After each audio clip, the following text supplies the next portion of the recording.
Hello everyone, I hope all are feeling well. पिछले video में हम लोगों ने देखा था हिस्टोरिसिटी ऑफ रॉबिन हुड।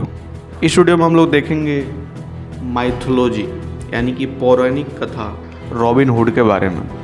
अगर बात करें वर्तमान में, तो वर्तमान में इस दृष्टिकोण के लिए बहुत कम या कोई विद्वान समर्थन नहीं है कि रॉबिन हुड की कहानियाँ पौराणिक कथाओं या लोक कथाओं से, परियों एवं अन्य पौराणिक उत्पत्तियों से उत्पन्न हुई है। ऐसे किसी भी संबंध के बाद विकास के रूप में माना जाता है। हालांकि यह एक बार एक लोकप्रिय दृष्टिकोण था। पौराणिक सिद्धांत कम से कम जब रेजिनॉल्ड स्कॉट ने रॉबिन हुड की पहचान जर्मनिक भूत एडगिन या होडेकिन के साथ की और इसे रॉबिन गुडफेलो के साथ जुड़ा। मॉरिस केन रॉबिन हुड के पौराणिक मूल के दृष्टिकोण के साथ एक संक्षिप्त सारांश और उपयोगी आलोचना प्रदान करता है, जबकि डाकू अक्सर तीरंदाजी, तलवारबाजी और बहस में महान कौशल दिखाता है। उसके कर्तव्य अन्य तथा गीतों के पात्रों की तुलना में अधिक अंतरंजित नहीं है, जैसे कि किनामोंट विली जो ऐतिहासिक घटनाओं पर आधारित है। रॉबिन हुड को मार्गिट मरे एक मध्ययुगीन यूरोप में मौजूद बुतपरस्त चुड़ैल पथ के लिए भी दावा किया गया था और उनके विरोधी पादरी पाद और मेरिनवाद की इस प्रकाश में व्याख्या की गई है। मरे हुए प्रस्तावित चुड़ैल पथ का अस्तित्व अब आमतौर पर बदनाम है। अब अगर बात करें इनसे जुड़े संबंध स्थान की, तो इसमें आता है आपका शेरवुड जंगल। शुरुआती तथा गीतों रॉबिन हुड को पहचानने योग्य वास्तविक स्थानों से जुड़ते हुए लोकप्रिय संस्कृति में रॉबिन हुड और उनके मेरी मेन के समूह को नॉटिंघमशायर के शेरवुड फॉरेस्ट में रहने के लिए रूप में चित्रित किया गया। विशेष रूप से लिंकन कैथेड्रल पांडुलिपि, जो कि पहला आधिकारिक रूप से रिकॉर्ड किया गया रॉबिन हुड गीत है, लगभग 1420 से डेटिंग डाकू या स्पष्ट संदर्भ देता है, जो कहता है कि रॉबिन हुड इन शेरवुड स्टोर्ड इस तरह से बिथम प्रायरी। 1460 के एक बिच्छू में सुझाव दिया कि तीरंदाज ने शेरवुड को संक्रमित किया था तथा उनकी कॉर्निकल प्रविष्टि बढ़ती है। इस समय के आसपास लोकप्रिय राय के अनुसार रॉबिन हुड नामक एक निश्चित डाकू ने अपने साथियों के साथ शेरवुड और इंग्लैंड के साथ कानून का पालन करने वाले क्षेत्रों में लगातार डकैतियां की।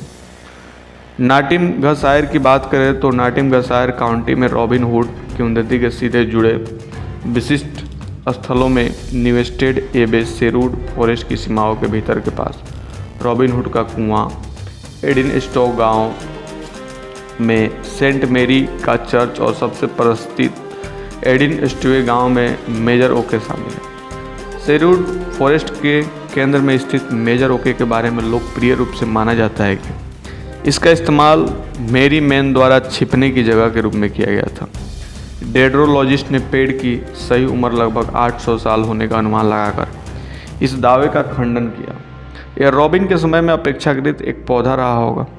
यॉर्कशायर की बात करें तो रॉबिन हुड की विरासत पर नॉटिंघमशायर का दावा विवादित है, जिसमें ऑर्किस्ट डाकू पर दावा करते हैं। यॉर्कशायर की रॉबिन हुड विरासत का प्रदर्शन करते हुए इतिहास जैसे होल्ट ने इस तथ्य की ओर ध्यान आकर्षित किया। हालांकि रॉबिन हुड और मॉर्क में शेरवुड फॉरेस्ट का उल्लेख किया गया है, इस क्षेत्र की स्थलाकृति के बारे में बहुत कम जानकारी है और इस तरह का यह सुझाव दिया गया है कि रॉबिन हुड शहर के शेरिफ के साथ अपने संबंध के माध्यम से नॉटिंघमशायर की ओर आकर्षित हुए थे। इसके अलावा भाषाविद लिस्टर मैथेसन ने देखा कि रॉबिन हुड के गेस्ट की भाषा एक निश्चित उत्तरी बोली में लिखी गई है। शायद यॉर्कशायर के परिणाम स्वरूप यह संभव लगता है कि रॉबिन हुड की उन्नति वास्तव में यॉर्कशायर काउंटी से उत्पन्न हुई।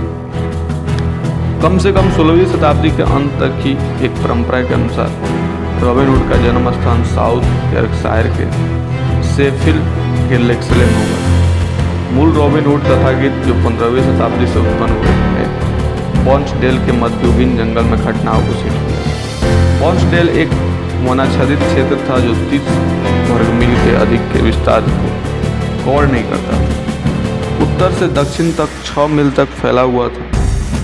पोर्टफ्रेक्ट के पास वेट ब्रिज में वेट नदी इसकी उत्तरी सीमा बनाती थी और स्केलब्रुक और हेम्पोल के गांव सबसे दक्षिणी क्षेत्र बनाते थे। पूर्व से पश्चिम तक जंगल लगभग 5 मील तक फैला था, पूर्व में और स्केल से लेकर पश्चिम बेडविस बॉर्नसडेल के जंगल के उत्तरी किनारे वेंट घाटी के केंद्र में वेटब्रिज गांव बसा। मध्ययुगीन के युग के दौरान वेंटब्रिज को कभी कभी स्थानीय रूप से वार्नसडेल के नाम से संदर्भित किया जाता था क्योंकि यह जंगल प्रमुख बस्ती थी।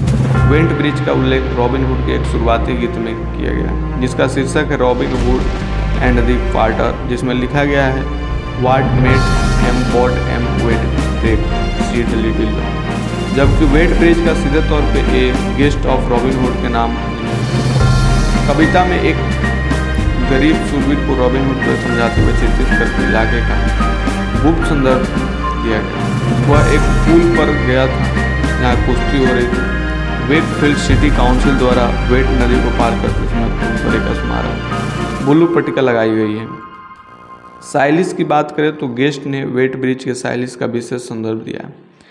इसका श्रेय 19वीं सदी के पुरातत्ववेत्ता जोसेफ हंटर को जाता है जिन्होंने साइलिस के स्थल की सही पहचान की थी। इस स्थान ने कभी वेंट वैली को देखा और ग्रेट नॉर्थ रोड से गुजरने वाले यातायात का निरीक्षण करना संभव था। साइलिस को ब्लैक प्रिंस की नाइटिंग के लिए एडवर्ड तृतीय को दी गई सहायता में योगदान देने के रूप में दर्ज किया। किर्क स्मिटन से संबंध एक ग्लेवे टेरियर की 1 एकड़ जमीन सूचीबद्ध है जिसे बाद में सेलेस क्लॉज कहा जाने लगा। डॉबसन मीट टेलर संकेत देते हैं कि निरंतरता के ऐसे साक्ष्य से एक लगभग निश्चित हो जाता है कि साइलिस बॉर्नसडेल के जंगल में एक अंतिम स्थान को रॉबिन हुड से जुड़ा है। वो कैम्पसॉल गांव है। इतिहासकार जॉन पॉल डेविस ने साउथ यॉर्कशायर के कैम्पसॉल में सेंट मैरी मेडविन के चर्च में रॉबिन के संबंध के बारे में लिखा। रॉबिन हुड के गेस्ट में कहा गया है कि डाकू ने बॉर्नसडेल में एक चैपल बनाया जिसे उसने मेरी मैगडलिन को समर्पित किया। मैंने बर्सी मेंडल में एक चैपल बनाया जो देखने में ऐसा लगता था ये मेरी मैगडलिन का है और मैं वहाँ जाना चाहता हूँ। डेविस बताते हैं कि बॉर्नसडेल के मध्ययुगीन जंगल के भीतर मेरी मैगडलिन को समर्पित केवल यह चर्च है। वह कैप्सॉल का चर्च है। चर्च का निर्माण 12वीं शताब्दी की शुरुआत में रॉबर्ट डी लैसी पोर्टफेक्ट के दूसरे बैरन द्वारा किया गया था। स्थानीय किंवदंती बताती है कि रॉबिन हुड और मेड मेरियन की शादी चर्च में हुई थी। इस वीडियो में आपको बताया गया उनके स्थल कौन कौन से स्थल जुड़े हैं उनसे और पौराणिक बातें हुआ। जल्दी मिलते हैं आपसे नेक्स्ट वीडियो में, तब तक के लिए बाय।